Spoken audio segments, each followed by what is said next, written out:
They said he changed as if change was a crime, as if becoming colder meant he was guilty, as if silence meant he forgot how to feel. But what they never saw was the pain that forced that change. They never saw the late nights when he stared at the ceiling wondering what he did wrong. They never saw how many times he swallowed his words just to keep the peace. How many times he said, "I'm okay," with trembling hands and a cracked voice. They never noticed when he was slowly breaking under the weight of being everything for everyone and nothing for himself. They only noticed the change when the warmth in his eyes turned to distance, when the softness in his voice hardened, when the man who once bent over backwards for them no longer bent at all. They forgot that people don't just change out of nowhere. They are shaped, they are bent, they are bruised by the hands they trusted the most. He was the type of man who would carry everyone else's burden while pretending his shoulders weren't already shaking. He was the one who always said, "I got you," even when no one had him.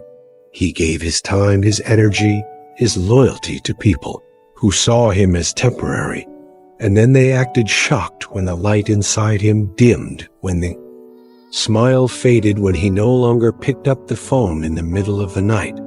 They forgot how they took his love for granted, how they mistook his silence for weakness, how they kept pushing until the version of him they once knew died quietly one night while no one was paying attention.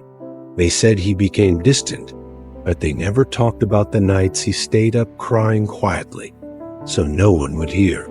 They said he became cold, but they never felt the heat of betrayal that burned through his chest. They said he stopped caring, but they never asked how many times he had to care alone, how many times he kept showing up for people who never noticed he was falling apart.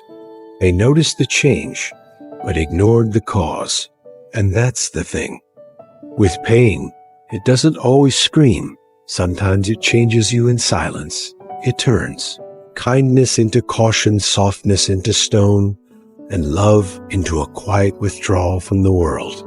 Wasn't always like this. There was a time when his heart was wide open, when he believed in the goodness of people, when he thought that if he gave everything, eventually someone would give something back.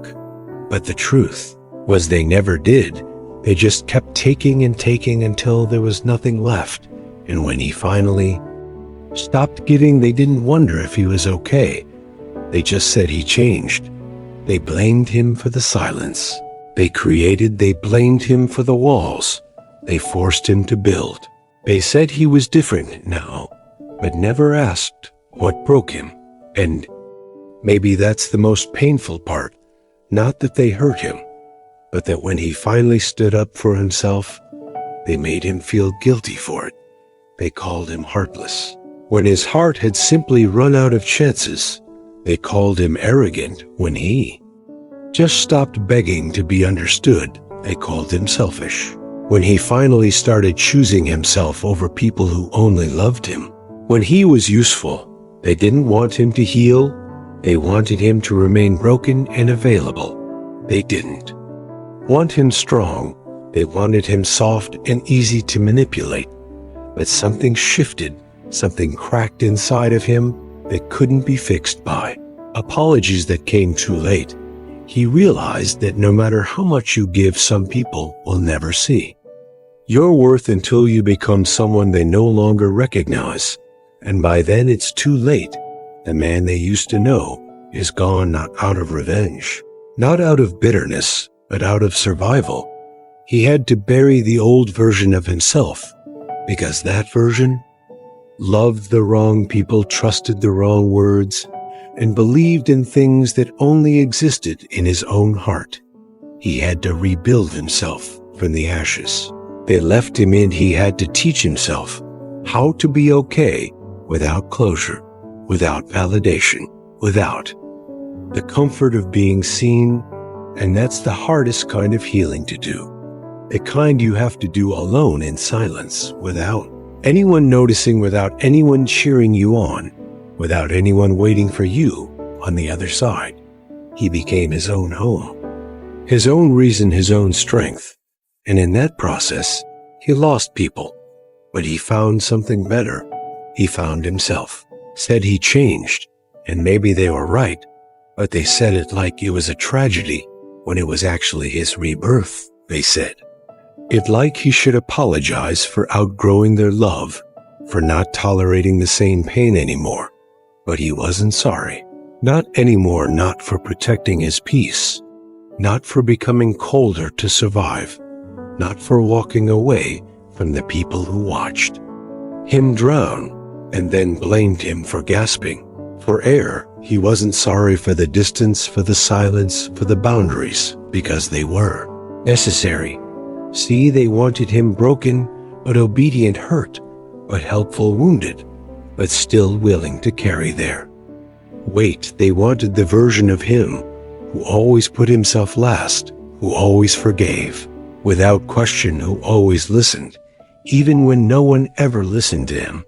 But that version of him is gone, buried under the weight of lessons learned the hard way, and in his place stands someone who may be quieter but is stronger, someone who may be colder but is wiser, someone who may not trust as easily but who finally trusts himself. They said he changed, but what they really meant was he stopped letting them walk all over him. He stopped apologizing for not being enough for people who never deserved him. He stopped bleeding for people who wouldn't even offer him a bandage.